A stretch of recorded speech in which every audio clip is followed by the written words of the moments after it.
What up, nerds? This is Movies and Shows with Comics and Pops from Team Nerd Herd, and we're going to review Bloodshot. Bloodshot came out back in March, but due to the lockdown, it found life on video on demand and some streaming services.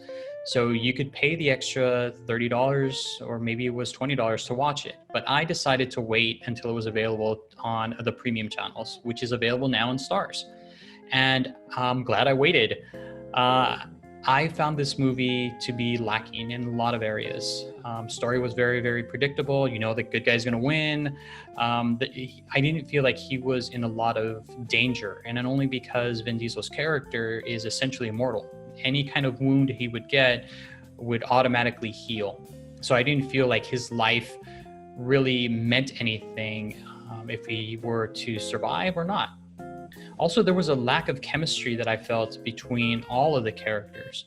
And even though I'm a huge fan of Guy Pearce, I felt that he was underutilized here as Dr. Emil.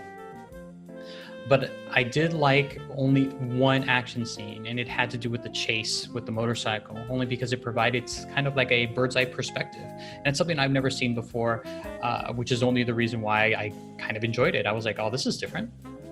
And the CGI wasn't terrific. If you kind of notice, and I'm sure you did, the elevator scene where they're all kind of fighting, you can see that there wasn't a lot of details or nuances. I felt that they were missed. You can tell that the characters were fake. They weren't real. They were just computer generated because they didn't have the right skin tones. They didn't have a lot of the facial expressions or the energy that you would find on a regular actor. So again, for me, the movie, I wouldn't invest the time in watching it, only because, again, it just kind of lacked a lot of everything. It was, to me, there was just no engagement. For an action movie, I just thought it was just kind of like a regular thing. It wasn't really special. And the same thing goes with the story. But the comic book is awesome. Oh my God. And I have to thank the movie for turning me on to this comic. I will be honest, I am not a Valiant fan or a Bloodshot fan. I did not touch any of their books back in the 90s, as well as to date. Only because of the movie, I decided that, you know what, I should probably look at the book and see if there's any different. And there was. I picked up the Bloodshot, the 2012 version, which is actually was used for this movie with Ray, that soldier character. It was written by Dwayne Sarinsky, and I hope I'm saying that right, and illustrated by Manuel Garcia, and it is phenomenal. I am now a Bloodshot fan in comic book form. I just want to make sure that you guys know that. It's great. I found that the character itself had a lot of depth to it. You could see that how he struggles, how he wants to know the truth, how he wants to know his past. He wants to be a complete person. And it's great. He's not just this killing machine. And my good buddy JR, who you know is Rogue's Law, also mentioned that, you know, he's a kind of a combination of Punisher and Lobo, because any single drop of blood can essentially regenerate this kind of character. And it's true. I did not know that this particular book had a lot of blood and guts or gore. And it's something definitely for mature readers.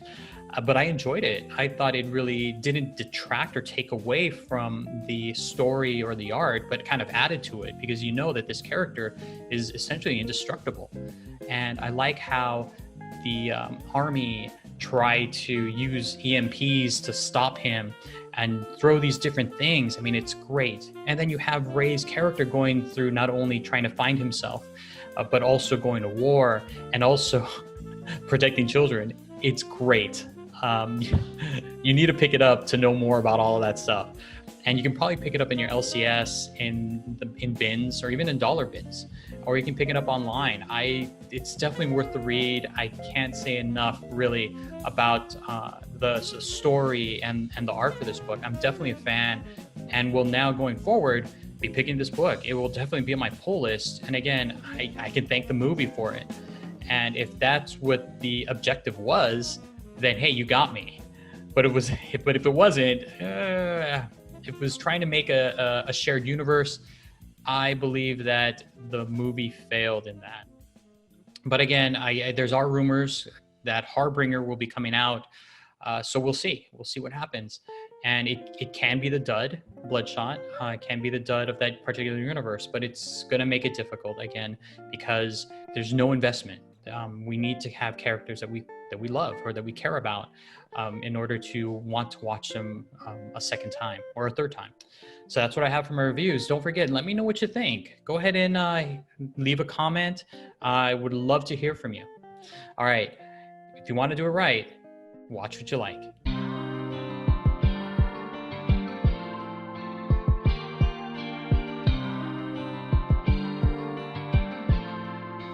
DJ, your comic